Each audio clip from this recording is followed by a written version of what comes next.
Hi guys, magandang araw po sa inyong lahat. Ito naman pong kaibigan niyo si Jake. Sa video natin ngayon, pag-usapan po natin ang hiling ni Tatay Digong sa kanyang supporters na huwag banatan ang ICC. Alam naman natin na kung babanatan ang ICC, malaking problema ng Tatay Digong. Baka hindi siya pakawalan or early release lang muna, no?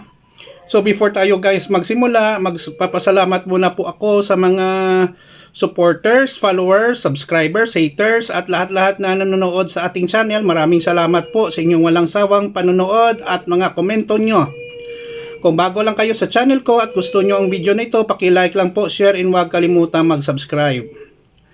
Nakita ko kaninang umaga, nagbabasa po ako ng mga headlines, no, sa internet, sa social media. Nakita ko, sabi ni Tatay Digong kay VP Sara, "Anak, pakisabi po sa atin, pakisabi anak sa ating mga supporter, wag muna nilang banatan or makipag talo sa ICC o wag makipag-engage ng sagutan sa ICC or bastusin ang ICC. In short, wag muna magmingle sa ICC ang mga supporters." Okay? Bakit po? Sa ngayon, nakapiit sa kulungan ng detention center ng The Hague, the Netherlands, ng ICC or International Criminal Court si Tatay Digong. Nire-review ng mga judges at mga jury kung karapat dapat for release lang muna temporarily, no? Hanggang hindi pa nag-start ang mga trial ng kanyang kaso. Kasi sabi ng isang abogado doon sa ICC, ang mga supporters kung basto sila at sinisiraan ng ICC, makakaapekto sa desisyon ng ICC na wag i-release muna si Tatay Digong.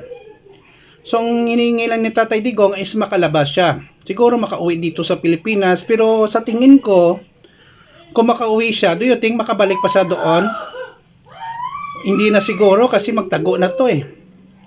So sa kanila, they are trying their best na mapauwi lang muna si Tatay Digong. So maapekto ang pag-release kay Tatay Digong kung ang mga supporters ay magiging bastos, inatake ang mga judges, ang judicial system ng ICC. So yun na mga evidence, makasabi ang ICC na wag natin ito i-release kasi delikado ang mga supporters nito, no?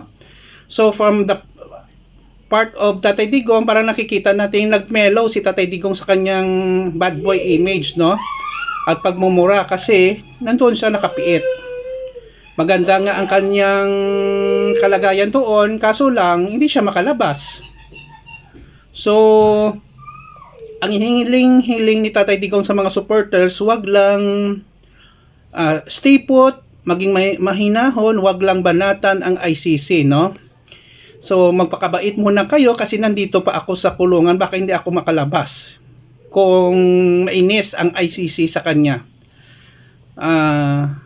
Another tactics naman ng mga DDS niya, no? Pero tingnan ko kung maniniwala ang mga supporters kasi alam naman natin ang mga supporters, walang ginagalang silang batas, no?